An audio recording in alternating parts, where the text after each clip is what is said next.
pessoal, eu sou Ana Volpon e este é o Mindful Cast, onde mergulhamos no universo do bem-estar. Prepare-se para doses de saúde, equilíbrio e plenitude a cada novo episódio.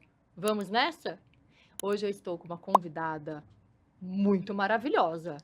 Olha só, ela é mestre em psicologia positiva pela UPenn, especialista em autocompaixão e mindfulness. Estudou com nada mais, nada menos do que Martin Seligman, que é simplesmente o pai da psicologia positiva. Tenho certeza que abriu portas para muita gente, inclusive para mim. Adriana Drula, que prazer ter você aqui. Prazer é meu, um prazer estar aqui com vocês. Que bom, que bom. A gente vai ter um papo sobre como superar a autossabotagem, da síndrome da impostora à autocompaixão. Então, assim, gente, esse episódio eu acho que ele é pra mim, entendeu? Eu montei ele é pra mim. Porque vamos lá falar de perfeccionismo, falar de autocrítica, falar de autossabotagem. E não é só pra mim, mas é pra tantas e tantas ouvintes, principalmente mulheres, que eu sei que a Adriana vai falar disso. Mas homens também, tá? Esse negócio de autocriticismo é um negócio que pega e pega forte. Então vamos lá, Adriana. Para a gente começar, eu queria que você explicasse sobre autocrítica, que você dissesse como que isso se relaciona com o perfeccionismo e como esses padrões podem impactar a nossa saúde mental e emocional. Tá. Então, vamos por partes. Primeiro, a autocrítica. A autocrítica ela é um processo, né, que é natural e humano, todo mundo tem uma voz que é autocrítica, né? E ela tem até uma função evolutiva, se você pensar, né? Então, qual é a função evolutiva da autocrítica?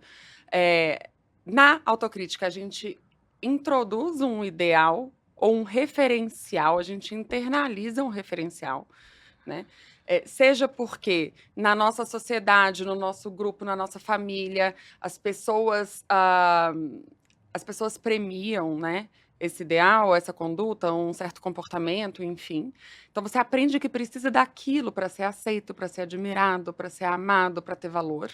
E a gente sabe que uma das principais necessidades humanas é a gente se sentir valioso para o grupo. Né? Porque se a gente não fosse valioso, a gente seria expulso do grupo lá atrás, quando a gente era nômade, caçador, etc. E a gente morreria. Então, o autocriticismo, ele serve uma função que é melhor eu me corrigir antes que o grupo perceba e eu perca o meu valor social. Então, de certa forma, ele tem essa função de manter o seu status, que é importante quando a gente pensa em grupo, né? Todo mundo aqui precisa de um grupo, a gente não pode ser o sem noção do grupo, a gente precisa de um pouco de discernimento, certo? Sim, uma autorregulação, vamos assim dizer. Exato. Então, a autorregulação dos seus comportamentos, principalmente de quem você é, de como você se apresenta, certo? Para que você pertença, né? Para que você tenha esse sentimento de pertencimento, de segurança, que a gente só tem quando a gente pertence a um grupo, né? Porque somos seres sociáveis. Exato. Então, nesse sentido, a autocrítica, né, e a gente se monitorar é bastante importante. A questão do perfeccionismo, né, então, o perfeccionismo ele está muito ligado à autocrítica, que é um tipo específico de autocrítica, que é aquela autocrítica gigantesca, né, que é muito dolorida, que é muito presente, né, e que, em vez de te ajudar, te atrapalha. Então, como assim? Lembra que a autocrítica, o que a gente está fazendo? A gente está se comparando a um ideal e tá se sentindo mal com relação a esse ideal, e aí a gente fala, cara, eu preciso consertar isso aqui. Quando você fala sobre um perfeccionista, esse ideal, ele é totalmente surreal, ele é idealizado e, por definição, impossível. Uhum. Então, se toda vez que o perfeccionista se compara com esse ideal, e a gente faz isso o tempo inteiro, né? E ele se sente muito mal a seu próprio respeito, porque ele é humano e o ideal dele é super humano. Toda vez que ele se automonitorar, ele vai se sentir inferior, né? Ele vai se Uhum. sentir sem valor.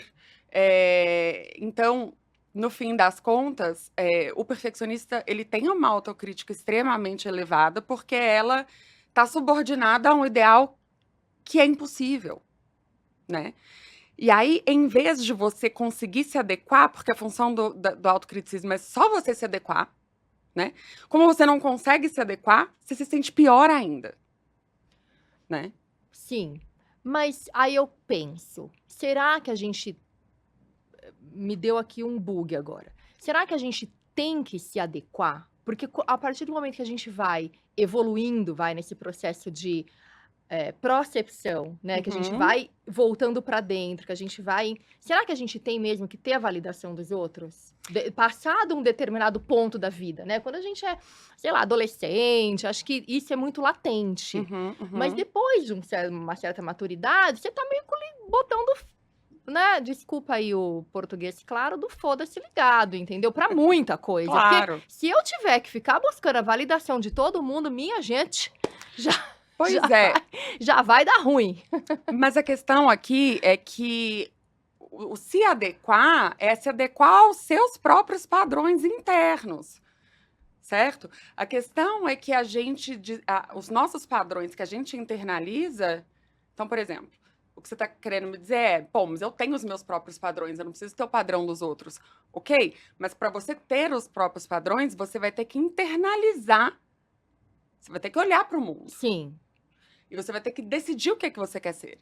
Ou decidir o que é importante para você. E aí você internaliza esses padrões, certo? Sim. Só que a gente aprende a fazer isso muito pequeno. E a gente internaliza os padrões que a gente aprende com o grupo, com os pais principalmente. Uhum. Né? Então, se os meus pais são muito exigentes, como que isso tudo acontece, né? Então, vamos dizer, seus pais são muito exigentes, muito críticos. Então, toda vez que você erra, eles te punem de uma forma que gera Constrangimento. constrangimento, emoções negativas, você se sente mal sobre você mesmo. Essa Uhum. dor, ela é muito intensa, você se sente desconectado do grupo. É sempre Uhum. uma dor de desconexão, Sim. entende? Então, Sim. quando eu digo se adequar, porque o ser humano ele está sempre indo contra essa dor de desconexão. Então, se eu me sinto desconectado, o que que eu faço? Até como um mecanismo de defesa e de controle. Eu aprendo a me automonitorar antes de eu decepcionar, Uhum. entende? E Uhum. com o tempo, eles não precisam mais fazer isso, porque eu Uhum. já internalizei, eu já aprendi. É um comportamento condicionado. Isso. E aí você acaba vivendo muitas vezes uma vida e uma realidade que tá desassociada com aquele seu ideal, porque você acabou tendo que entrar num padrão da sociedade, certo? Podemos colocar dessa maneira? Podemos, mas eu acho que não é tão geral. Por exemplo, Tá, às vezes pessoas que negam os padrões sociais, mesmo assim estão seguindo outros padrões. tá. Sempre existem padrões. Entendi. Então, assim, a ideia da gente dizer assim, não, mas eu tenho os meus próprios. Eu sou uma pessoa autêntica, eu tô alinhada Uhum. com o que é importante para mim, Tá. certo? Assim mesmo, você está seguindo esses padrões que são importantes para você e que a Sim. gente E que não olha. deixam de ser padrões. Não deixam de Entendi. ser padrões. Entendi. Se toda Entendi. vez, então, por exemplo, se um padrão para você é eu não vou por exemplo, eu não vou seguir a receita social. Uhum. Não vou. Vou ser autêntica. E aí você tá lá sendo autêntica, de repente você se viu numa situação que você estava seguindo o padrão social. Ou seja, você deixou de ser perfeita, de acordo com os seus Uhum. padrões. E aí você vem com a E autocrítica. aí você vem com Aham. autocrítica. Ou mesmo Sim. quando você começa a dizer assim, não, esse negócio de perfeccionismo, tô convencida, não ajuda, vou deixar de ser perfeccionista. E aí você se pega sendo perfeccionista. E o que que você faz? Se critica Sim. por ser perfeccionista. Sim. Então, É correr atrás do próprio rabo. é. Meu Deus, calma que a gente vai chegar a uma solução, tá? Porque aí eu vou trazer uma experiência pessoal. A gente acabou de conversar no episódio anterior, quem não viu precisa ver, sobre astrologia. Eu sou virginiana. Então, assim, virginiana juntando com Pita Vata. Então, pra quem não viu também o episódio com Márcia De Luca, por favor, volte aqui 2 casinhas, precisa assistir. Então, assim, é o ápice do perfeccionismo. Se eu estou em desequilíbrio, se o meu dosha está em desequilíbrio. ou então se eu estou no piloto automático. Então eu tenho que o tempo inteiro é uma luta, Adriana, é uma Uhum, luta. O tempo inteiro eu tenho que voltar, olhar para mim e falar: "Estou paralisando por conta do perfeccionismo. uhum. Estou sendo muito crítica".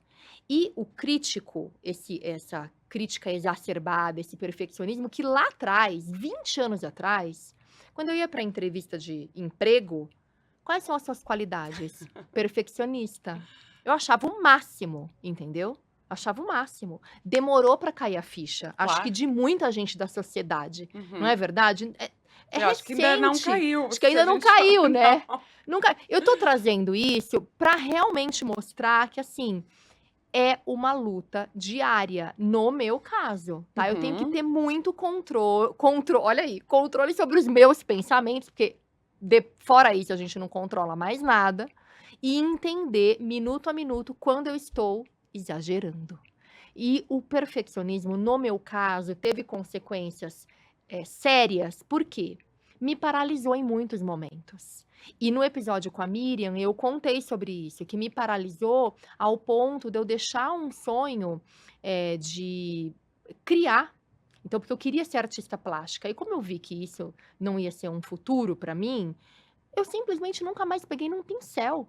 Porque Hum, ou eu seria Picasso ou eu não seria, entendeu? entendi. E a gente é difícil, né? Por que que a gente tem que ser nesse pensamento dicotômico de tudo ou nada? Não precisa.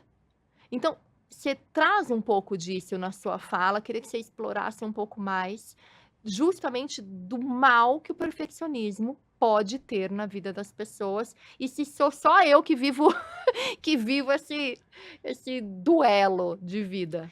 Não, não, não é só você. Aliás, eu acho que a grande maioria das pessoas, tem assim, às vezes o perfeccionismo, ele é muito generalizado, no sentido de que eu sou perfeccionista em tudo que eu faço. Uhum. Às vezes não, às vezes ele é bem pontual, tipo, eu sou perfeccionista na minha vida profissional, mas na minha vida pessoal eu não sou, Hum. por exemplo, né.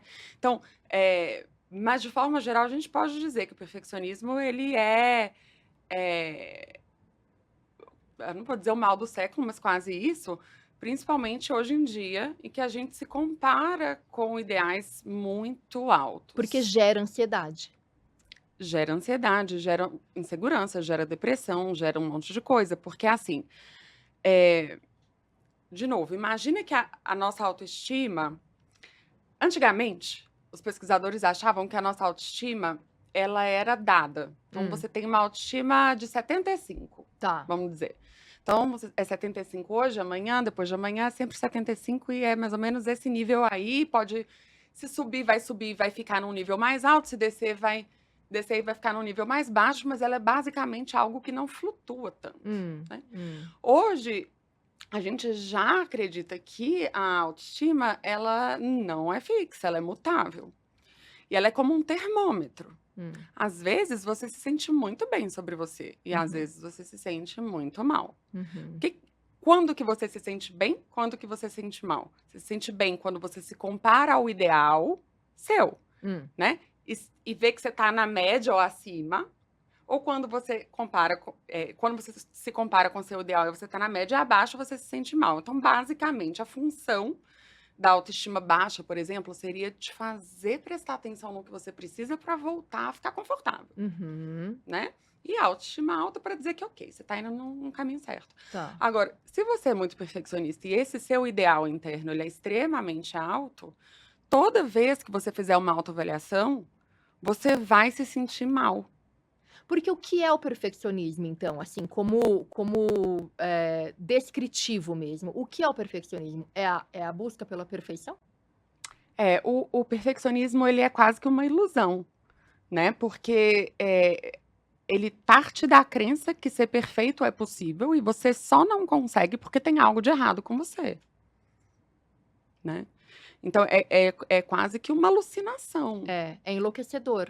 É É enlouquecedor. enlouquecedor. E aí o que acontece? Você não celebra as suas conquistas da mesma Uhum, forma, né, você procrastina, uhum. porque tudo que você fizer, independente do nível de excelência, vai poder ser aprimorado. Mesmo que você fique feliz com aquele trabalho, depois de ficar lá, né? Porque eu sei, eu também sou.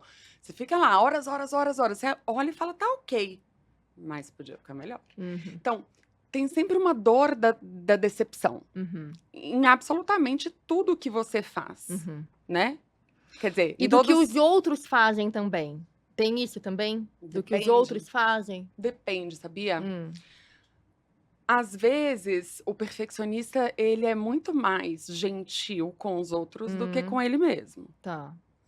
Então, assim, se você erra, é porque você está passando por um momento difícil, porque sei lá o quê, enfim, vou conseguir te compreender. Agora, se eu erro, Uhum, é porque eu não soube regular minhas emoções. É porque eu não preciso evoluir nisso, nisso, nisso, nisso, nisso, nisso. Então, o uhum. perfeccionista, ele tem aquela lista de aperfeiçoamento gigantesca. É uma prisão, né? É, e aí o que acontece? Não consegue delegar também, Uhum, porque né, quando a gente tem um apego pela perfeição e uma ilusão de que é possível, você não vai querer delegar, porque delegar quer dizer que você está dando controle do resultado para outra pessoa. uhum. Então você vai querer fazer tudo sozinha, É. sobrecarga, burnout, tudo isso. Ah, eu tive já esse pacote completo. Assim, pra você ter uma ideia, quando o meu primeiro filho nasceu, que eu estava te contando, ele vai fazer 13 anos agora. Eu tive a minha segunda filha muito na sequência. Eu estava grávida, quando ele fez 1 aninho, eu já estava grávida e não sabia. Uhum, Então, eu, gravidona, barrigona, fazendo tudo para o meu primeiro filho. E eu tinha ajuda, eu tinha acesso, apoio, ajuda, mas eu não conseguia delegar, eu não deixava nem fazerem a papinha dele. Imagina como é que ficou tudo, eu emocionalmente, meu casamento, tudo, vai degringolando tudo, né? uhum, E depois burnout também tive. Então, assim, é só realmente é uma prisão, é uma ilusão, como você falou muito bem. E é um tormento na vida da pessoa, porque eu acho que principalmente, assim, eu tive que realmente mudar, eu fui forçada a mudar, porque, como eu disse, eu sou vigilante sobre isso o tempo inteiro.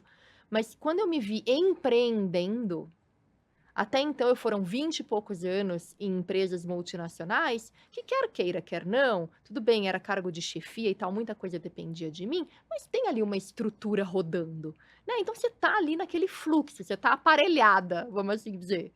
Quando eu me vi empreendendo, eu tinha que fazer tudo, tomar decisões importantes, cruciais e assim, tinha que colocar em prática.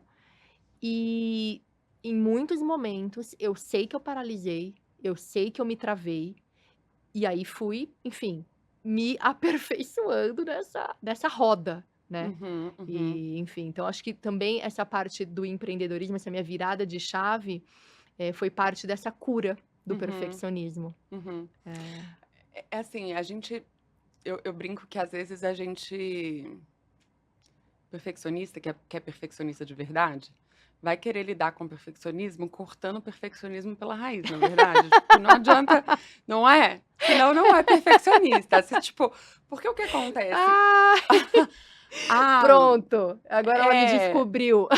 Então eu acho que eu me encaixo muito Ah, nesse perfil, e até me vi um pouco no seu relato, porque eu também tenho uma filha mais ou menos da idade do seu, a minha tem 13. E eu também me vi nessa situação em que eu fazia absolutamente tudo. Tudo, é, tudo, tudo. A babá deu o primeiro banho da minha filha, ela tinha 11 meses. Eu fiz eu sei bem o que é isso. tudo. É. Que é essa exigência em ser a mãe perfeita e que, na verdade, por quê? Porque aquilo ali é importante para você. Então, se você é um perfeccionista, Uhum. você vai querer perfeição nos Mínimos detalhes. e nos lugares da sua vida, né, nas caixinhas que são mais importantes. É. Então, a partir do momento que você tem um filho, é na maternidade, se você, Uhum. o seu trabalho na sua carreira, é na sua carreira, se o corpo é uma coisa importante, então é a forma Uhum. física. Uhum. Então, você vai colocando esse ideal, né, de perfeição em caixinhas Uhum. diferentes. E cortar o mal pela raiz, é, quando a gente pensa, por exemplo, na ciência da autocompaixão, na teoria focada na terapia focada na compaixão, não é tanto uma vigilância cognitiva, no sentido de que eu tenho que vigiar os meus pensamentos. Isso é muito Uhum. importante, tá? Não tô falando que não é importante. Super importante e deve ser feito. Mas vai um pouco além de se vigiar para não sucumbir, Sim. né? E onde que vai? Na raiz do problema. Então, Hum. qual que é a raiz do perfeccionismo? A raiz do perfeccionismo é a gente aprende a ser perfeccionista para a gente se sentir valioso, Uhum. né? Então, É uma carência existencial? é uma busca por validação. Tá. E é uma intolerância, ou como eu vou explicar?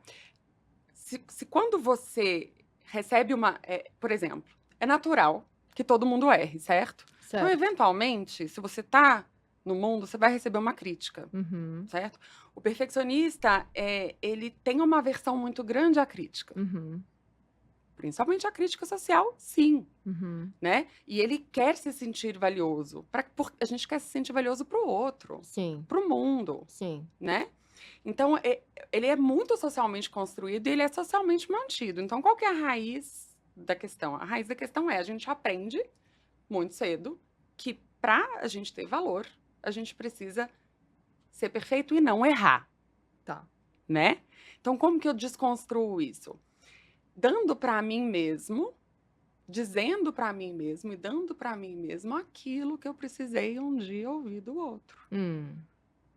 Por exemplo, fazendo um trabalho de olhar para a minha dor, de não ser aceita, de não ser validada, de essa necessidade, porque é isso, né? Todo ser humano precisa de validação, todo mundo precisa se sentir valioso. Então, será que eu consigo fazer isso por mim mesma? Todos os dias, sempre. Inclusive quando eu errar. Né? Então, o trabalho da autocompaixão, ele vai além do cognitivo, porque ele é assim, ele é muito fundamentado em mindfulness, em prática meditativa, que basicamente o que você faz é você senta no chão e você, muitas vezes no início com áudio guiado, você vai passando por um processo em que você vai se conectando com aquela emoção de amor incondicional que você sente pelo seu filho, mas por você. Uhum. É aí que está a cura. Entende? E é um Uhum. processo de uma vida inteira, né? Sim. Tô resumindo aqui, enfim, eu também tô nesse processo, não tô. Mas é esse processo que a TFC e outras linhas terapêuticas, enfim, TFC é a terapia da compaixão. focada na compaixão. Terapia focada na compaixão, É, tá. Depois eu posso até explicar um pouquinho sobre o Ah, que eu é. eu gostaria. Eu acho que os nossos Tá, ouvintes também vão gostar de saber. E se você puder dar exemplos, então, você falou agora sobre esse processo meditativo, que se conecta muito aqui com o tema do uhum. podcast. Então, traz um pouquinho como exemplo prático, assim, Tá, um como que a exemplo gente. prático, então, antes de eu conceituar o que Tá. é a TFC. Todo mundo, por exemplo, você sabe, e eu sei, e o ouvinte também sabe, que todo mundo tem um monte de vozes internas. É Uhum. tipo uma assembleia, uma É, bagunça, não é? Dentro é, da nossa cabeça. Então a total. gente tem a voz crítica, mas a gente tem uma voz que é sábia. A gente tem uma voz que é compassiva, né? Senão a gente não conseguiria nem discernir aqui por que o perfeccionismo é ruim. A gente Sim. aceitaria e acreditaria, né? E a gente está falando, não, esse não é o caminho, mas toda hora eu tô indo lá.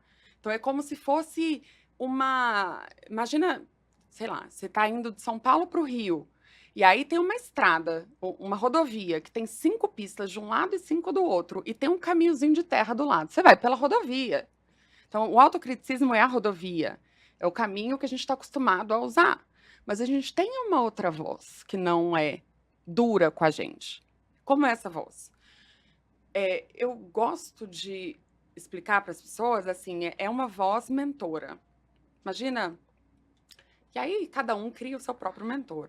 Para algumas pessoas é Deus, para outras pessoas pode ser, sei lá, uma pessoa que foi muito querida, alguém que te deu muito amor, mas basicamente uma voz que é muito sábia, que conhece essa história de vida, que sabe por tudo que você já passou, que conhece o seu coração, a sua intencionalidade, seus valores, sabe e entende, compreende a sua imperfeição humana, mas que te ama incondicionalmente. E você tem essa voz, né? E a gente pode conversar com essa voz. Em vez de, inclusive, agradecer o autocrítico, porque o autocrítico, de novo, a função dele não é destruir a nossa vida e nem nos paralisar. Ele existe porque ele quer garantir que a gente tenha valor. É uma autopreservação, né? Ele quer te manter preservado. Ele não quer que você veja o desconhecido de repente, ele não quer que você dê um passo a mais, que você se arrisque. Mas porque no fundo ele não quer que você erre, porque ele quer que você continue tendo valor. A intenção é boa, mas a forma não é boa. Então, até brigar com o crítico, de certa forma, é um jeito de desvalorizar você mesmo. Entendi. Porque você tem o crítico por um monte de razões que eu não sei, mas que devem ser muito parecidas com as razões porque eu também tenho e porque todo mundo em casa também tem. Tá. Certo? Então, em vez de se atacar por ser crítico ou atacar a voz crítica, entender, olha, é uma parte de mim que eu desenvolvi para dar conta de um ambiente específico, né? Que me serviu e me serve às vezes sim para algumas coisas, mas que me atrapalha mais do que me ajuda. Será que eu posso deixar? Entendi o que você está dizendo, crítica, que eu deveria refazer isso aqui a 19ª vez, entendi. Agora deixa eu conversar com minha sabedoria, com a minha voz compassiva. Com a minha intuição, né? Ou essa pura consciência, esse coração que tá ali também. Como você disse, cada um tem a sua maneira de entender, né? Essa espiritualidade até. E aí eu acho que é muito mais sobre fazer as pazes consigo do que inibir uma expressão de si mesmo. Tá. Entende? Então, eu entendi. Agora eu entendi, gente. Porque você viu como eu tava bem errada, querendo, assim, como você disse, a perfeccionista mesmo quer cortar pela raiz. Você me pegou na curva agora. Te peguei, porque eu tô na mesma curva, tô derrapando por aí também. Agora ela me pegou, entendeu? Então agora eu entendi. Tenho que acolher, entender que tem a sua função e que tá tudo bem. É por aí o caminho? Exato. Ana, você foi assim a vida toda, te serviu pronta. E agora você pode ir por aqui? Pode, mas você também pode desenvolver essa outra voz. Sim. E aí a gente... É muito bonito isso. Eu tô amando já esse podcast. E aí, na prática, o que a gente faz é literalmente repetir. Porque como que a gente constrói a estrada de 5 pistas daqui até o Rio de Janeiro? Repetindo. Cavando todo dia, né? Então, como que eu repito? Nos momentos de dificuldade, eu vou lembrar dessa voz. Nos momentos que eu não tenho dificuldade, eu posso sentar para fazer uma meditação de autocompaixão, por exemplo, para crescer essa voz dentro de mim. E aí, na hora que eu preciso dela, eu sei onde ela tá. Muito legal, Né? muito bacana. Você tem alguma recomendação de meditação guiada, de autocompaixão? Eu não tenho nenhuma. Eu tenho um curso, inclusive, sobre meditação, e eu não tenho nem, não que eu me lembre, sobre autocompaixão. Eu tenho algumas gravadas que estão no Spotify, também estão no... Como chama? YouTube. Tá. Mas no Spotify eu tenho mais. Enfim, acho que se você der um Google, você acha muitas. Mas o meu podcast não, mas a minha lista de meditações estão no Spotify sobre o nome é Mente Compassiva. Mente Compassiva. Mente Compassiva. É o nome do canal, tá? Ótimo. Ótimo. Fica a dica para quem quiser acessar, porque muita gente pede meditação. Ana, por onde eu começo? Eu sempre falo, quem não consegue meditar, pega uma meditação guiada. Eu acho que é um excelente começo. Principalmente quando o intuito é desenvolver autocompaixão. Porque assim, a principal dificuldade da meditação mindfulness, né, que as pessoas falam, é eu me concentrar e não ir e voltar. E eu acho que na meditação de autocompaixão é a gente conseguir gerar por nós mesmos esse sentimento, porque é algo que a gente não foi treinado para. Então, tendo uma sequência para seguir ajuda demais. E é isso, né? Quando eu comecei a fazer todo esse caminho, né? Porque eu também, eu digo que eu tô na minha segunda encarnação em vida, um dia eu te conto. Gente, não, calma, para tudo. Eu acabei de falar isso Sério? com a Miriam Torres na semana passada, porque tanto ela quanto eu, a gente teve uma vida passada, É, entendeu? total, em Do mundo vida. corporativo. Eu Parece também. que eu estou vivendo uma nova vida. Parece que eu renasci. É, Você também? também. Gente, que coisa, né? Você vê Uhum. como é possível a gente se reinventar? Porque com certeza É, você passou por isso. Ai, conta então um pouco da sua história. conto. Eu vou tentar ser breve pra gente poder não ficar Sim. só nela, mas Não, não, assim, seja breve, ela é mas bem dá um longa. petisco pra gente. Tá. Eu me formei fora do Brasil em business e economia. Eu trabalhei num banco de investimento muitos anos, lá fora, Nova York, São Francisco. Trabalhava com M&A, aquisição e fusão de empresas. Eu vim para o Brasil comprar uma empresa por 3 meses, bem na crise de 2008, 2009. Aí a coisa começou a demorar mais tempo. Obviamente, você não fecha um deal em 3 meses. Eu fui ficando e acabei ficada. E me casei e tive minha filha, que hoje tem 13. Quando a minha filha nasceu, foi como eu ser atropelada por um caminhão e acordar na beira da estrada, porque eu estava, por um lado, extremamente feliz, eu sempre quis ter filho, eu estava bem feliz, tinha planejado, estava casada há 2 anos. Mas, por outro lado, eu já não sabia mais quem eu era, porque nenhuma das minhas escolhas fazia um sentido.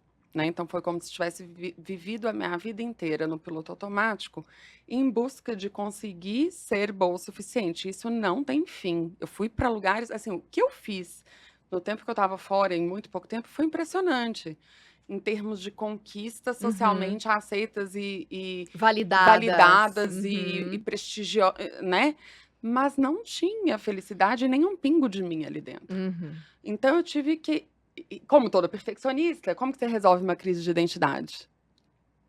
Cortando. Não, eu queria resolver com quase uma planilha de Excel. Eu É. precisava entender de onde que aquilo tinha vindo. Então, como que eu vou resolver isso de forma excelente? É. Num cursinho? Num Racional. retiro? Racional. Não, vou Ah, voltar para estudar. Então, eu fiz um ah. bacharelado em psicologia depois, fiz o mestrado em psicologia positiva, fiz um tanto de outras coisas, fiz Exatamente como pós-graduação eu. fora, etc., Ah. para eu conseguir encontrar quem eu era. Aham. Mais ou menos assim, a minha essência É. e um caminho de mais alinhamento. É a minha história. Você É, acabou de contar a minha história. pois é. Que coisa, né? É, É, é. a gente tá nesse lugar que está, estamos nesse lugar em que estamos por dor, porque a gente realmente entendeu que a gente precisa ser melhor, Uhum. né? Ou que a gente gostaria de ser, porque ninguém tem que nada. Eu escolho ser melhor, né? É. Hoje eu escolho ser melhor por mim, mas eu escolho também ser melhor pelos meus filhos, pelo meu marido, pela minha família, pela sociedade, né? Então aí a Uhum. gente transborda, porque de tanto aprender também a gente tem que transbordar, É, né? é. Então é isso, e muito interessante. Eu acho que assim, perder um pouquinho no caminho a gente sempre perde, né? A É, questão é quão rápido você percebe que tá perdida e se sim, alinha de volta, sim. né? É igual meditar, quão rápido você consegue perceber que você foi e traz de volta. Uhum, Então eu acho que é esse treino, uhum, né? Que antes eu fazia muito por um lado cognitivo, e aí a terapia focada na compaixão que eu tinha mencionado, por que ela surgiu? O criador, que foi meu professor, ele se chama Paul Gilbert, ele é inglês, ele é um dos pesquisadores, enfim, que mais tem publicação em vergonha, em autocrítica, etc. O que ele começou a perceber? Muitas vezes as pessoas chegavam para terapia e ele aplicava TCC. uhum, As pessoas chegavam para terapia e nós, perfeccionistas, temos pensamentos, como a gente falou, idealizados. Então, uhum, eu preciso ser isso, eu não posso errar naquilo. Então, você chega numa terapia e aí, desse tipo cognitiva, e o terapeuta vai te ajudar a entender como que as suas crenças são irreais e uhum, idealizadas. Então, a ideia é, uma vez que você percebe que você está se cobrando demais, que a meta não faz sentido, ou que você não está se dando crédito, o que que você faz? Você corrige essa crença. uhum, E o que ele começou a perceber é que as pessoas conseguiam corrigir a crença, mas que por dentro a emoção não acompanhava a correção. Então eu consigo Uhum. entender que eu tô me cobrando. Mas eu não reaciono dessa Mesmo maneira. assim, eu não É. tô me sentindo confortável, Uhum. entendeu? Lá no fundo, você não acredita naquela voz do terapeuta, quando você é realmente a perfeccionista, É, né? e talvez nem na sua, Aham. né? Então, é desse lugar que ele cria a TFC. Então, a gente tem que Legal. é como se fosse uma espécie de não é reprogramação, porque isso não faz o menor sentido. É uma espécie de reeducação emocional do amor. Uhum. Em vez de sentir aversão por si mesmo, Uhum. sentir amor. E isso é bem profundo, Uhum. bem lá embaixo, Sim. né? Porque se toda vez que eu erro eu tenho aversão a mim, então eu não me amo incondicionalmente. Uhum. E Uhum. uma vez que você consegue começar a trabalhar isso, para surgir esse amor que ele é independente de quantas vezes você falha, né, Uhum. é é quando o diálogo perfeccionista ele perde a força. Sim, sim. E aí você começa a se olhar com outros olhos É, e viver de outra maneira, né, bem devagarinho, claro, devagarinho, né, não quero despacito. é, Mas sabe, você trouxe, sobre viver uma outra vida e contou um pouco da sua história, e aí eu queria entrar justamente no assunto da síndrome da impostora. tá, Muitas mulheres, principalmente mulheres, são acometidas por essas principalmente em posições de destaque, sofrem da síndrome da impostora e não sabem. Então eu queria que você primeiro contasse para os nossos ouvintes o que é a síndrome da impostora, como isso afeta a vida das pessoas e como tratar isso. tá. Síndrome da impostora é quando você, está numa posição de destaque, de sucesso ou enfim, você está numa posição X, e você acha que não merecia estar ali, ou que você tem que fazer muito esforço para que as pessoas não percebam as suas falhas, né, porque as suas falhas, ou os seus defeitos, o que você não sabe ou que você não faz bem, eh, são indícios de que você não merecia estar onde está. Então a gente tem Uhum. que encobrir isso. Que você vai ser descoberta a qualquer momento. É, é. E assim, super comum, a gente vê em biografia das executivas, das mulheres mais bem-sucedidas do mundo, Uhum. e esse tema é sempre um tema, né, essa sensação de ser inferior ao lugar que você está, então onde eu tô, eu não tenho competência, ou eu não devia a essa altura não saber ou não ser ou não me Uhum. comportar do jeito que eu sou ou penso ou me comporto, né. Então essa sensação de ter que se esconder muitas vezes atrás de uma carcaça muito perfeita. Um arquétipo, talvez, algo que É, é, pra não ser descoberta, né. e isso é só no trabalho ou pode ser, por exemplo, no esporte, pode ser na maternidade, pode ser em qualquer papel da função daquela função social daquela pessoa? Qualquer lugar, Tá. qualquer lugar. Aí, por exemplo, é a mulher que tem dificuldade de aceitar elogios. Sabe quando alguém te elogia, Uhum. você fala: "Meu Deus", você dá até vergonha de ser Hum. elogiada, porque você fala: "Enganei essa pessoa". Hã. É bem assim, Hum. né. Eh, essa coisa de às vezes culpar demais o ambiente, o outro, externamente para poder justificar qualquer erro que você tenha tido, como um comportamento de defesa pra, né, para preservar o seu valor. Tá linkado com o perfeccionismo ou Super, super? Tá. super. Pode ser, assim, um nível mais exacerbado ainda do perfeccionismo. A gente pode dizer que o perfeccionista, ele tende a se sentir um impostor quando ele tá num lugar de destaque e sucesso. Tá, é uma tendência. É. Ai, gente, eu tô aproveitando aqui pra tirar todas as minhas dúvidas, entendeu? Todas as minhas dúvidas, porque quando eu vi a Adriana Drula, eu falei: "Nossa, esse tema! Vou lá no divã". Eu tô aqui no divã, entendeu?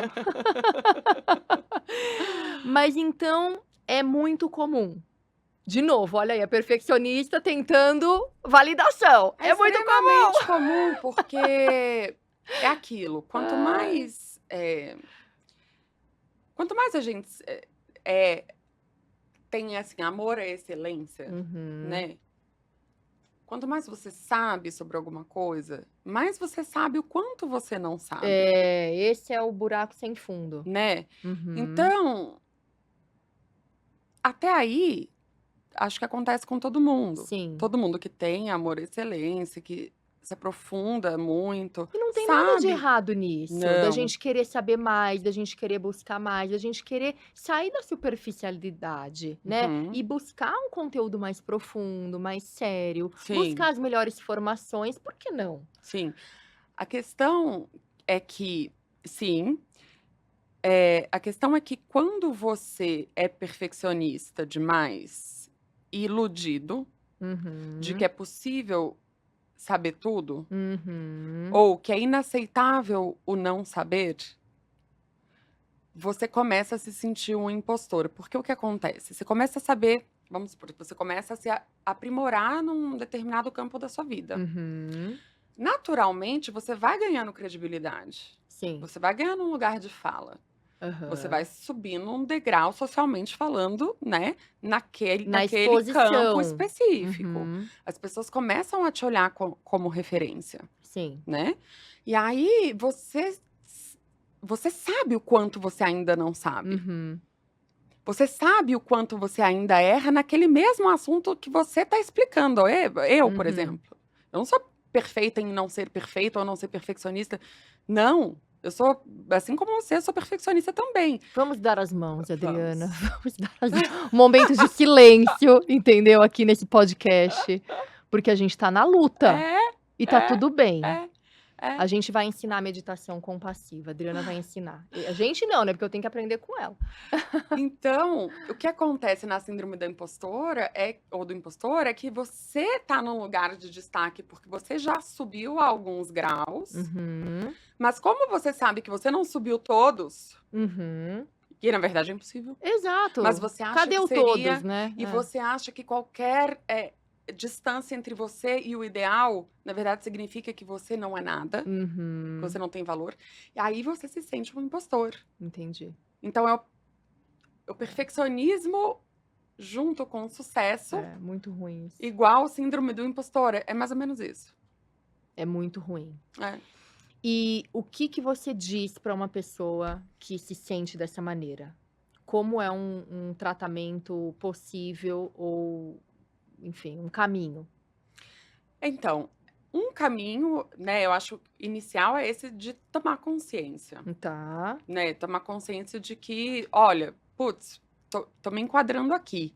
Eu acho que eu talvez seja essa pessoa, né, perfeccionista, enfim, muito insatisfeita comigo, etcétera".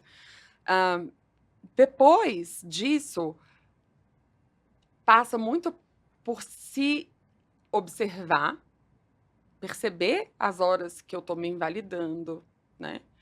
Outra coisa que é legal fazer, um diário de conquista. Hum, Todo dia coloca ali o que que você conseguiu fazer, hum. o que você tem orgulho de ter feito, o que foi melhor porque você fez, para você conseguir também ir se apropriando do seu valor, porque o perfeccionista está sempre olhando para o que falta, né, para o que falta. Então, trazer essa atenção para as forças, para as minhas forças, Uhum. para o que eu fiz bem, para as conquistas que eu já tive na vida, para os meus valores, para as pessoas que eu agrego, né. Então, Sim, trazer um pouco essa visão e desenvolver essa compaixão mesmo por essa voz que é crítica. sim. Quando você trouxe, esse senso do senso do que falta, me veio na cabeça, essa mentalidade de escassez. Hum. Tá, tem relação com isso? Ao invés de você vibrar na abundância, você tá ali vibrando na escassez, tá olhando para o que falta e nunca é o suficiente. É, super. É difícil você ver, uma pessoa que é excessivamente perfeccionista ser muito positiva, por exemplo, Hum, né. É uma pessoa que tem uma orientação mais para aquilo que falta.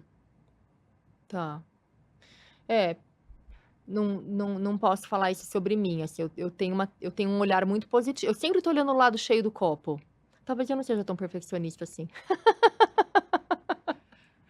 É aquilo, o perfeccionismo ele não é, né, como a gente começou aqui É, dizendo, um tudo ou nada. 8 ou 80, Tá, são né. nuances. Exato, ele acontece em graus. Sim. Talvez tenha aspectos da sua vida em que você seja super perfeccionista e outros que Uhum. você seja zero. Super leve. E o seu todo tá em algum lugar ali no Sim. meio, né, então mas se você percebe que tem alguma área da sua vida em que você procrastina mais, é Uhum. um sinal de perfeccionismo, em que você tá menos satisfeita, não aproveita tanto as suas conquistas, Uhum. é também um sinal de que existe perfeccionismo ali. Ou às vezes você se sabota, não quer tomar risco, não quer fazer algo que é um desejo, porque tem medo de errar. Tudo isso é um Uhum. sinal que talvez ali naquela área exista um perfeccionismo. Então, trabalhar com esse criticismo relacionado a essa área específica também produz um resultado muito legal. É uma boa colocação isso, porque de repente a gente pode analisar. Hoje a gente vê, né, principalmente na pandemia, quantos casamentos se dissolveram. Uhum. Então também não tem, algo atrelado a esse ideal, porque tá tudo lá perfeito no Instagram, na vida do Sim. vizinho, da vizinha, da amiga, tal, tá todo mundo vendo ali uma vida idealizada. Então, bom, aí são 2 perguntas que eu já, quero trazer. Qual é a contribuição das redes sociais para esse perfeccionismo? E num relacionamento também, como a gente ter mais autocompaixão por nós e compaixão pelo outro, porque tem Sim. isso, o perfeccionista, ele quer que o outro também seja perfeito e não existe. Vou trazer um exemplo, tá? Em 2017 eu me separei do meu marido. E bom, várias questões e enfim. Quando a gente voltou, que foi depois de algum tempo, que eu não imaginei que a gente fosse voltar mesmo, mas a gente voltou a conversar e entendeu que tinha ali algo que a gente tinha que, se existia uma fagulha de possibilidade de estarmos juntos de novo, a gente tinha que investigar, em respeito ao que a gente tinha construído, em respeito aos nossos filhos, em respeito a nós mesmos. E o que eu entendi, o grande aprendizado da minha vida, foi que o mundo não é cor-de-rosa e um relacionamento não é um conto de fadas. Uhum. Mas eu tinha aprendido que era. Hum. Eu aprendi que era, eu aprendi que era o príncipe no cavalo branco, eu aprendi que eu era a princesa, a torre, o resgate, aquela coisa toda da Disney, né? E depois da Globo também, que veio contar com as novelas, eu era super noveleira. Você era noveleira? Não, que você não morava no Brasil. Era super noveleira, gente. Bom, então assim, o aprendizado da vida é que o mundo não é cor-de-rosa, que tem que comer muito sal para que um relacionamento seja construído. A gente tá fazendo 15 anos de casado agora. E assim, meu relacionamento não é perfeito, mas assim, é um relacionamento que a gente tem troca. Uhum. E não é aquela coisa idealizada. E tá tudo bem. Uhum. Então, já dei meio uma resposta. Então, eu posso contextualizar isso aqui Sim, um pouco, talvez dando um pouquinho de até ciência do interpretar o que você está falando à sim. luz da ciência mesmo. Então, primeiro, rede social, né, que foi seu primeiro ponto. Uhum. As redes sociais, são absolutamente, promotoras da idealização da vida, Uhum. né. Então, por que que a gente tem um aumento em depressão e ansiedade depois das redes sociais? Uhum. Porque a gente está internalizando um ideal que não existe. Toda vez que você comparar a sua vida com o ideal, você vai se sentir mal, e aí a gente tem mais depressão. No caso das pessoas que olham e falam: "Ai, meu Deus, eu não vou conseguir nunca", então você deprime e desiste. Ou Uhum. mais ansiedade: eu preciso conseguir, eu vou correr Sim. atrás", né. E é aquele ideal plastificado, né, que nem é uma verdade, Pois é, mas necessariamente, vai. não, não é. Mas pense, todo mundo que tá nas redes sociais, todo mundo que posta alguma coisa é um ser humano. Uhum. E de novo, onde que a gente começou a conversa? Os seres humanos querem ter valor social. É. Então, se eu quero ter valor social, eu vou postar algo que os meus amigos, os meus seguidores, seja quem for, olhe e fale que legal. Eu não vou postar algo que as pessoas olhem e falem, nossa, que fracasso. Uhum. Então, eu vou postar um lado da minha vida só. O lado que Uhum. vai gerar admiração. Porque ali é sobre status, no Uhum. sentido de valor social, Certo. né? E é totalmente anti-intuitivo, né? E anti-natureza humana que um Uhum. ser humano vá para a rede social para mostrar a sua cara quando tá acordando. Ai, eu faço isso. Que bom, mas não é humano, Eu entende? faço bem isso. Não é uma tendência Não, não humana é. Eu, de eu... você abrir uma câmera sem saber É, como você tá, é. tendo acordado de Não, manhã. não é humano. Entende? Não É é. meio desumano. Eu sei que eu dou susto na galera, mas aí eu vou fazer uma parte, tá? Tá. Que também não sei, pode ser uma defesa, né? Porque tudo aqui, ela tá me desvendando. Então eu tô aqui achando que, né? Ela tá me achando aqui. Eu tenho uma bandeira que é justamente essa humanização. Eu tenho uma filha, assim como você também tem uma filha mulher, e me aflige muito Claro. esses filtros e essa conduta que não só as meninas, mas as mulheres têm. Né? Então, eu tenho aversão a Photoshop, aversão a filtro. Eu não coloco filtro em absolutamente nada. Eu não trato as minhas fotos. E eu sei que eu não tô sabotando. É óbvio que eu quero fazer sucesso nas redes sociais. Eu trabalho com isso. Mas eu encaro. Acho que assim, porque eu quero me encarar de frente e eu não quero. Como eu já tenho isso meio embutido, essa coisa do perfeccionismo, se eu for parar pra ver toda vez que eu tô ou não com cara ótima pra entrar, eu não vou entrar nunca. Sim. Então, assim, lá atrás, quando eu comecei a fazer o trabalho nas redes sociais, eu liguei aquele botão que eu já falei aqui pra vocês. Então, eu ligo a câmera do jeito que eu estou. E aí virou um padrão meu. Tem dias que eu tô maquiada, que eu tô super bonita. Tem dias que eu tô do jeito que eu acordei. Tem dia que eu tô pendurando roupa. Tem dia que eu tô lavando roupa. Tem dia que eu tô lavando louça. E eu tô filmando. Tem dia que eu tô fazendo yoga do jeito que eu acordei. Tem dia que a câmera... Eu esqueço, às vezes, de limpar a câmera. Vocês me desculpem, porque aí é uma falha técnica. Então, assim, vai, entendeu? Eu entrei... E isso, pra mim, é um negócio que é inegociável. Eu faço. Mas eu sei que... Aí, não sei, então, me mas ajuda a entender por que eu faço isso. Não, mas é Por que eu tô porque dando susto no povo? o que eu tô querendo dizer é que as redes sociais, enquanto promotoras dessa coisa do perfeccionismo, da depressão, da ansiedade, é porque a maioria das pessoas, isso que você faz é algo que você aprendeu e faz com intencionalidade, certamente não foi intuitivo. Tipo, começou a ligar a câmera e de repente alguém te falou: Nossa, Ana, as pessoas costumam ligar quando estão maquiadas e você não. Provavelmente é uma correção sua ao primeiro impulso de querer se arrumar. Ou de querer, putz, as pessoas vão me ver assim. Aí tem que vir a segunda voz: Ana, aperta o botão, aquele botão que você já falou, e faz o teu trabalho, faz o seu porque trabalho. eu tô buscando a essência do conteúdo. Eu quero que a minha voz seja ouvida e que o conceito chegue até você e que seja da maneira que for, entendeu? Sim, mas essa não é, por isso que eu falei que isso não é humano, no Não. sentido de que isso não é a nossa primeira resposta de piloto automático. Então, quando as pessoas vão para as redes, elas vão ver primeira resposta. Porque, né, a maioria das pessoas não fazem isso, não se relacionam com as redes como você. A maioria das pessoas estão ali para compartilhar suas vidas com os amigos, etc. E é aquela coisa, né? Quando você vai conversar com seus amigos, você vai contar para todo mundo os seus podres? Não. Seu problema de relacionamento? Não. Você vai contar para quem? Para um que você confia. Para os outros 9, você faz cara de paisagem. É isso as redes sociais. Entende? Não, para todo mundo que tá ali, tá todo mundo fazendo a cara de paisagem e é como se fosse uma vitrine de shopping. Sim. Porque quem conhece dentro é só quem tá perto. Então, quando as pessoas consomem muito as redes, o padrão eleva, a régua sobe. Porque elas estão acreditando, e não é que o que elas veem é mentira, mas é que o que elas não veem também é verdade. E não tá ali. Todo mundo tem uma cozinha suja, né? E ninguém mostra. Pois é.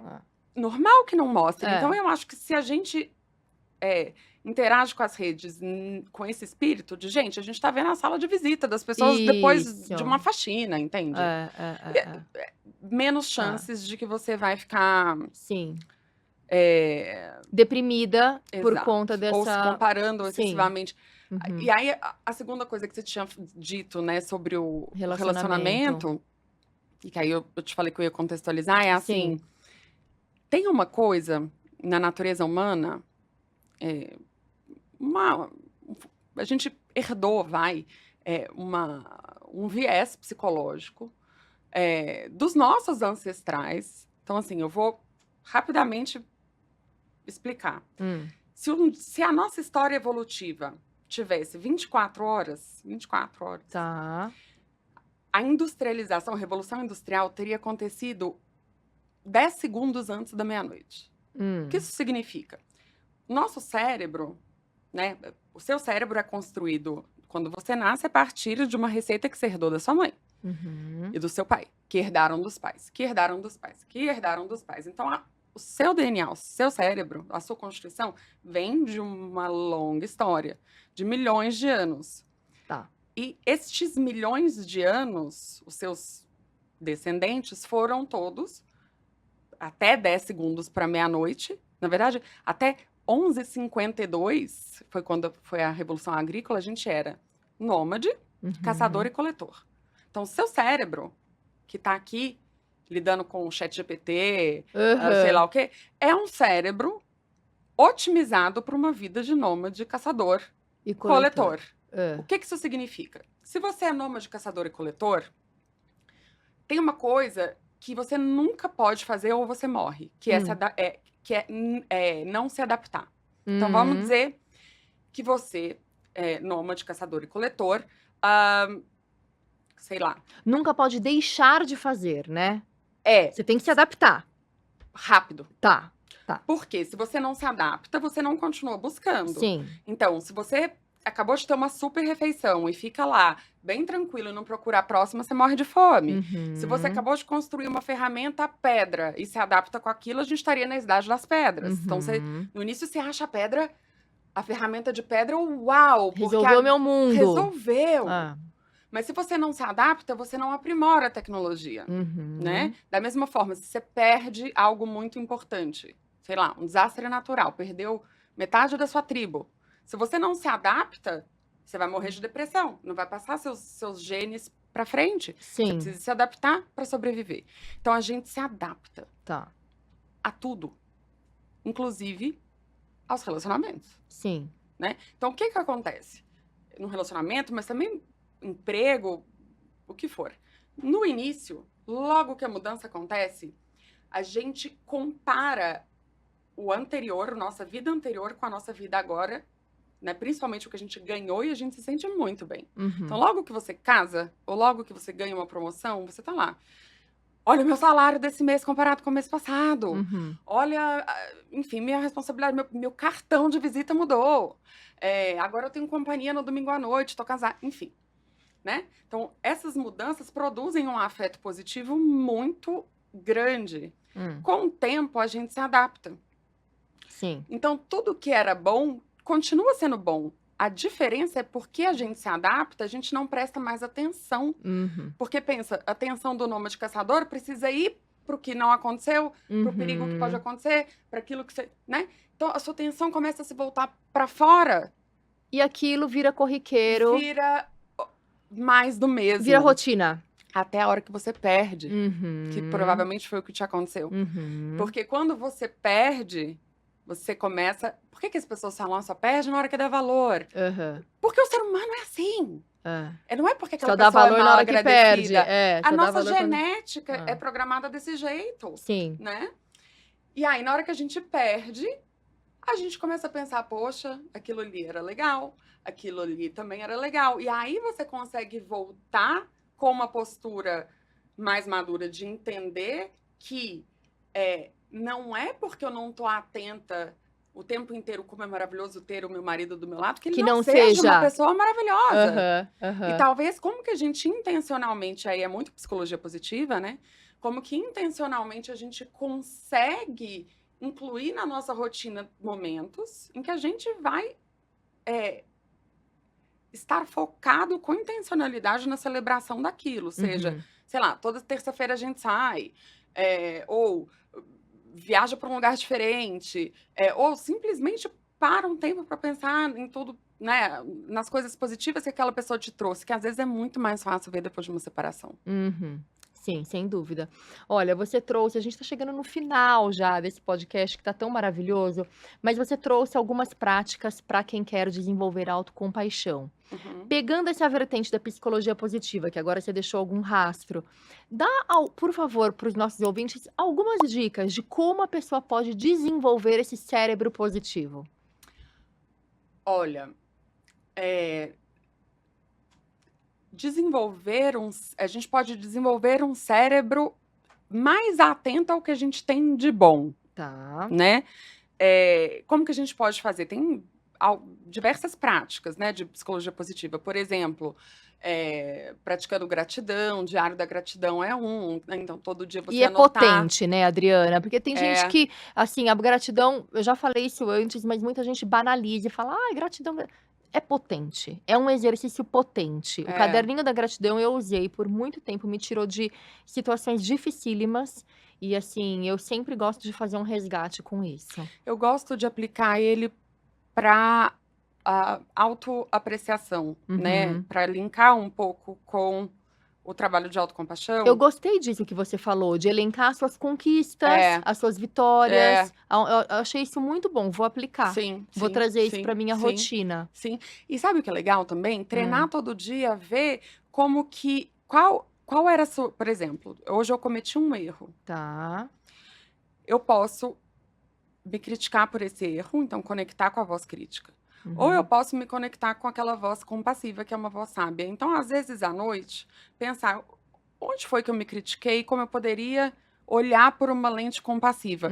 De novo, pensando que a lente compassiva não é uma lente que te fala assim, tá tudo certo, errar é humano. Não é isso. É assim, por exemplo, Ana, hoje, né, a gente estava falando hoje que você chegou atrasada aqui, Sim. etc., de manhã. Sim. Então, talvez por dentro a sua voz crítica tivesse, Ana, mas pelo amor de Deus, você tem que sair mais cedo, né? E a sua voz compassiva pode dizer, sim, mas você saiu meia hora antes porque era importante estar com seu filho. Porque você tinha, né? Que eu tive que dar remédio, inclusive, é tudo verdade. Tá vendo? Eu tive que dar remédio, eu tive que mandar mensagem para a coordenadora falando que talvez ele não fosse fazer a prova, que ele ia fazer prova substitutiva. Eu tive que, enfim, colocar remédio na mochila. Então, Tudo será isso que você não aconteceu, pode, em vez de se criticar por ter chegado atrasada, reconhecer Sim. tudo que você está tentando fazer e como é difícil a gente dar conta de tantas coisas e balancear tudo, e que você está fazendo um ótimo trabalho. Entende? Então, assim, por esse ângulo, da próxima vez talvez eu possa, né, fazer isso antes, ou fazer isso no dia depois, eu vou mandar o e-mail da estrada, ok. Mas, assim, sendo para você, eu sou o maior apoiador. E não a pessoa que puxa o seu tapete. Aí, nesse sentido, eu acho que aplicar a gratidão, talvez por gratidão a si, sabe? Como que as suas atitudes de hoje, sejam elas acertos ou erros, refletem o que é importante para você, né? E quem você ajuda a gente a deixar um pouco essa voz perfeccionista. Sim. Mais amparada, né? Porque não é para brigar com isso. E começar a abrir a nossa estrada de Rio para São Paulo. Sim, a estradinha, deixar ela mais bem construída e pavimentada. Porque daí vai ser mais fácil, né? Resgatar, esse resgate, usar. Isso mesmo. Isso é a neuroassociação, né? Os caminhos neurais que a gente tem que ir criando. Exatamente, neuroplasticidade. Isso. Inclusive, lá no episódio com a Bruna de Mantas, quem não assistiu sobre neurociência, precisa resgatar esse episódio, porque daí ela fala também sobre a técnica de você olhar no espelho e falar coisas positivas. Falar, chega junto, entendeu? Vai lá, põe a mão na bancada do banheiro e fala em voz alta, né? Que ela via uma amiga fazendo, enfim. Você tem essa técnica também, assim, você costuma, ou... Você acha que funciona? Funciona super, Hum. funciona. Às vezes você, até andar com um espelhinho, né, na bolsa. Ah, não. Fala Claro, sério. Me claro, conta mais disso. claro. Adorei. Conta. Assim, quando a gente fala com a gente, é Hum, aquilo, né, a gente, sei lá, a gente passa muito tempo tentando trabalhar o relacionamento com o outro, para o relacionamento com o outro te dar o que você precisa, uhum. né. E na verdade, o trabalho tá direcionado para a pessoa errada, Sim, né, porque esse trabalho de melhora de relacionamento tem que ser feito da gente com nós mesmos, sim. né. Concordo plenamente. É. E aí, nesse sentido, o treino é muito importante. Então, sim, muitas vezes que a gente se olha no espelho, a gente se olha no espelho para se criticar, você já reparou? Uhum. Olha no espelho e fala: "Meu cabelo, Hã. minha", não é? Olha o que tá ruim e não olha o que tá bom. É. Tem dias que eu passo e eu falo: "Tá gata, hoje você tá arrasando". E tem dias que eu já olho assim: "Ai, meu Deus". É. Então, o espelhinho na bolsa, ele Hã. funciona por quê? Se você coloca um espelhinho na bolsa com a intenção de quando você olhar naquele espelhinho, você vai se dizer coisa boa, esse Virou um espelho espelho mágico. esse espelhinho ele só vai te você só vai abri-lo para fazer aquilo. Fica diferente do Hum, seu próprio espelho que você tá passando na frente o tempo inteiro, é um espelho que você olha no piloto automático. Esse é tá. um espelhinho que você vai ter a intenção Amei. de olhar para ele com aquela voz compassiva, entende? Então ele vira um símbolo concreto. Tá. E o ser humano ele funciona muito com a mediação do símbolo concreto, né, Uhum. para uma atitude,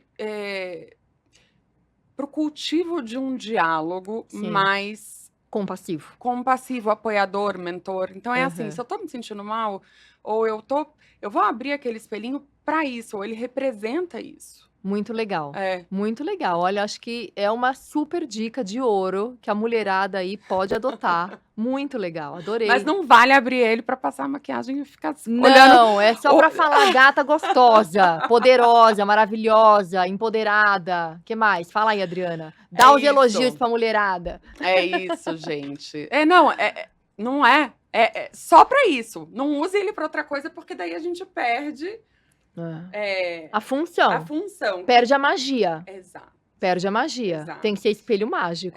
Às vezes também sabe o que funciona? Só pôr a mão aqui, ó. Uhum. A gente sabe hoje na ciência que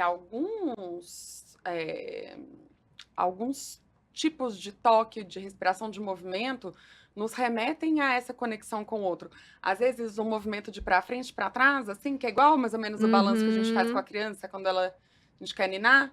Isso também ajuda a acalmar, te ajuda. A mão aqui, pra mim, é o que mais funciona. Quando eu tô ansiosa, Conhece a Márcia De Luca? conheço. Ela veio aqui, fez um podcast incrível com a gente e ensinou uma meditação aqui, ó, para conexão do coração e coerência, né, do Uhum. coração. Então a gente fez, foi muito lindo, 2 minutinhos e foi incrível. É. Então No também meu, no Spotify também tem. Porque assim, quando a gente fala sobre autocompaixão, é um gesto. uhum, É interessante a gente achar um toque que te comunique segurança. Ah, Adriana, nenhum comunica, então não usa o toque, uhum, né? Não tem, não é algo que tem que ser feito. tá. Mas que quando a gente explora, às vezes segurar o Hum, rosto, às vezes é isso aqui numa reunião, um abraço. é. A gente sabe que, por exemplo, o toque sutil, que é aquele bem suavezinho na superfície da pele, ele produz ocitocina, que é o mesmo Uhum. hormônio da conexão com o outro. Então, tudo isso a gente também pode usar no dia a dia para lembrar e para voltar, né? Sair do sistema de alarme, Sim, porque, de novo, que é o sistema de alarme que fica o tempo inteiro te comunicando aquilo que falta. aquele estresse É. crônico. Eu vou conectar aqui com uma prática ayurvédica que é a autoabhyanga. A Abhyanga é uma massagem essencialmente com óleo Uhum. e especiarias não, mas óleos essenciais, né? e que você pode ir numa terapeuta ayurvédica para receber, mas você pode fazer a Alta Bianga em casa. E a Alta Bianga é assim, a gente não dá valor para o nosso maior órgão, que é a pele. Então, assim, 10 minutos que você tem a mais, que você cria na sua agenda e faz a Alta Bianga e começa no couro cabeludo. Eu tenho bastante conteúdo sobre isso, você pode dar um Google, vai achar. E faz a massagem no rosto, no lóbulo da orelha, atrás da orelha, pescoço, sabe? Olha, é assim, realmente, energeticamente é muito bom e parece que você tá voltando para casa, sabe? Uhum. Então, também recomendo aí essa prática, que não deixa de ser uma prática autocompassiva. Era exatamente o que estava aqui para te É, falar. E você não disse é? que não tinha nenhuma prática É. de autocompaixão. Não, gente, não, pera. Eu não tenho a meditação. Não, deixa eu corrigir isso. Lá no meu curso de meditação, eu não tenho nem. Que eu me lembro, eu não tenho nenhuma meditação voltada para esse tema de autocompaixão, que eu me Esta lembro. é. Não, mas não é uma meditação, é uma Entendo. prática, é uma massagem. O Ayurveda traz muito sobre isso, muito sobre autocompaixão, assim, tem capítulos sobre isso, porque realmente é fundamental para a gente transitar no mundo. Sim. Não dá, né, para a gente viver no criticismo, viver no perfeccionismo. Mas independente de todo o meu conhecimento, eu ainda caio nesse lugar, porque eu sou humana. Então, assim, é aquilo, eu ensino, mas eu tô aprendendo também. E tá tudo bem. Já entendi que tá tudo bem. E vai ser assim para E sempre. vai ser assim para sempre e tá tudo bem. Então, o Ayurveda tem muita prática de autocompaixão e essa é uma das que eu mais gosto, que é a Alta Bianga, que não custa nada, você faz com óleo na sua casa, encontre um óleo de boa qualidade, enfim, eu ensino isso também. Agora, Adriana, para a gente encerrar, eu queria, quem quiser conhecer mais sobre tudo que a gente falou aqui, quais leituras você recomenda? Algum livro, alguns livros, enfim. O que você recomenda? Ou autores, de repente? O livro de autocompaixão da Kristin Neff é muito bom, né? Que fala Tá. bastante sobre o que a gente discutiu aqui, perfeccionismo, Kristin Neff. Eu vou autoestima. deixar no descritivo, tá? Do vídeo para vocês não perderem. Eu tenho uma coluna na revista Vida Simples, que vocês podem dar um Google também, lá tem bastante artigo sobre. Tô Tá. escrevendo um livro. Eba, que vai sair. bom! Espero que esse ano ainda. Ótimo. Tô aqui pensando, livros. O podcast, que eu acho. O podcast, quando eu digo podcast, são as meditações que estão no Spotify. Qual é chama mesmo o Mente nome? Compassiva. Mente Compassiva, tá. Uma intervenção para desenvolver a autocompaixão, porque é uma habilidade, então a gente dá cursos para desenvolver a autocompaixão também. Você encontra turmas e informações no site mentecompassiva.com.br. Acho que eu começaria por aí. Tá, ótimo, já temos aí um caminho. E aí, então, para a gente encerrar, eu quero te agradecer muito por essa troca, foi incrível, assim, realmente eu aproveitei, entendeu? Eu aproveitei. E espero que vocês aí também tenham curtido bastante. Quero te agradecer muito e queria que você olhasse então para aquela câmera e contasse sobre o teu evento que está chegando, enfim, conta um pouquinho onde a gente te encontra, além do podcast que você já disse, as meditações. Tá. Bom, gente, em novembro, dia 12 de novembro, em São Paulo, no Teatro Santander, a gente vai estar fazendo um super evento para quem se interessa por autoconhecimento, para quem gosta de ciência, para quem não é um podcast não é um evento voltado para profissionais de saúde, necessariamente, é um evento voltado para quem tem mente humana. Então lá a gente vai estar discutindo conexão mente-corpo, a gente vai estar discutindo o papel da tecnologia como promotora e como uma ferramenta que, na verdade, deixa de promover ou atrapalha, né, a nossa saúde mental. A gente vai discutir sobre autoconhecimento, a gente vai discutir sobre terapias assistidas por psicodélicos, a gente vai estar trazendo profissionais pioneiros, né, em todos os campos de atuação, discutindo trabalho, burnout também. E a gente vai encerrar com uma masterclass que vai ser histórica, com o próprio Martin Seligman. Ele vem ao Brasil só para fazer essa masterclass, então vão ser 2 horas de masterclass, seguida por autógrafo com os palestrantes. Eu recomendo, assim, fortemente o evento. Claro, eu estou construindo a curadoria do evento, então, enfim. Mas eu acho que a gente passeia por todos os temas que são tão importantes, né, a serem discutidos e entendidos na saúde mental e que a gente, infelizmente, deveria ter aprendido na escola, mas não aprendemos. Como Para chama o além, evento? chama Mind Summit. Mind Summit. O arroba do Instagram é Mind Summit, então MINDSUMMIT 2024, tudo junto. E eu também estou no Instagram com arroba Adriana Drula, com 2 L's no final. E lá também eu falo um pouco sobre o Mind, então se vocês tiverem interesse vai ser um prazer, tenho certeza que vocês vão se surpreender com o conteúdo e com o nível dos profissionais. Que bom, eu já quero estar lá, porque me interessou muito e tenho certeza que vai ser um sucesso. Então, Obrigada. olha, gente, você não pode perder esse episódio. Se você ouviu até o final, deixa seu like, compartilha com quem você sabe que vai se beneficiar desse conteúdo riquíssimo e não deixe de se inscrever no meu canal no YouTube, Ana Volpon. Ativa o sininho e as notificações para você não perder nenhum episódio, sempre às quintas-feiras, ao meio-dia, novos episódios. E no Spotify, tá lá como nome Mindfulcast. Foi um prazer te receber. Muito obrigada. Foi um prazer estar aqui. Mesmo, obrigada. E obrigada aos nossos queridos ouvintes que estiveram conosco. Espero vocês na próxima quinta-feira. Até lá.